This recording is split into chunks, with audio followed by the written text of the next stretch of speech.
Hello, this is Rigel. May news po again sa breaking news. Nood po tayo.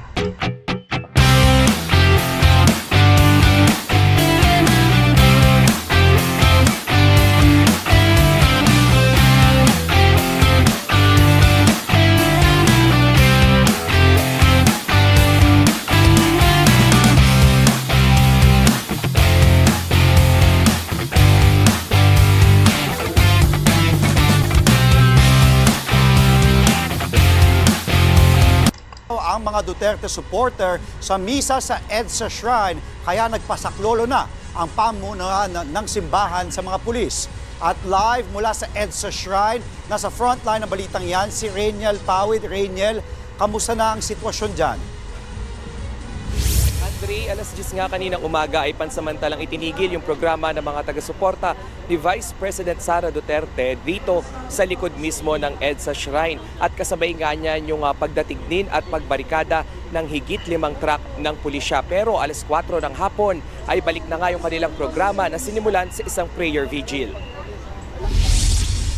Itong sitwasyon ngayong Sabado sa EDSA Shrine. Kaunti na lang ang mga taga-suporta ni Vice President Sara Duterte. Matatanda ang walang tigil ang kanilang protesta mula umaga hanggang gabi nitong nakalipas na araw.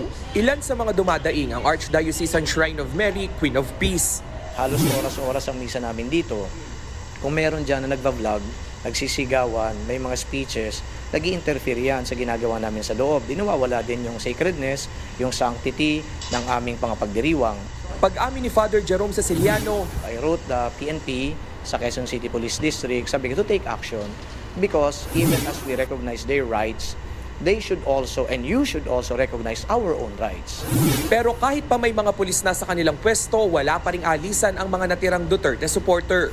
Sa videong ibinigay sa News 5, sinisi nila ang ingay sa babaeng nakapula na bigla na lang umanong nagwala habang may misa. Siguro napag-utusan yun na manggulo para kami maano na naman sa social media na may ganitong gulo para kami mapaalis. Hindi po. Git naman ng isa pang Duterte supporter na si Jeffrey, hindi sila binayaran o hinakot. Ayan. Sir, saan galing? Sa atin po yan, po yan. Tsaka wala po kami bayad dito. Wala po kami monitor lang po kami dito. Ha? Ay, ayun na po na sabihin ko sino. May ibinarikadang truck na rin dito ang Philippine National Police. Pero hindi nila sinabi kung saan nila ito gagamitin. Andre, ngayong ikalamang araw nga ng pananatili ng mga Duterte supporter dito sa likod ng EDSA Shrine ay mariin pa rin nilang sinabi sa atin na hindi sila babaklas dito sa may EDSA Shrine hanggat hindi nga napapababa sa pwesto ang nasa administrasyon kung hindi si President Marcos Jr. At sa susunod nga ng mga araw ay nakiusap pa rin itong EDSA Shrine Management dahil lalong-lalo na bukas Linggo ay magiging oras-oras umano yung kanilang misa. Andre.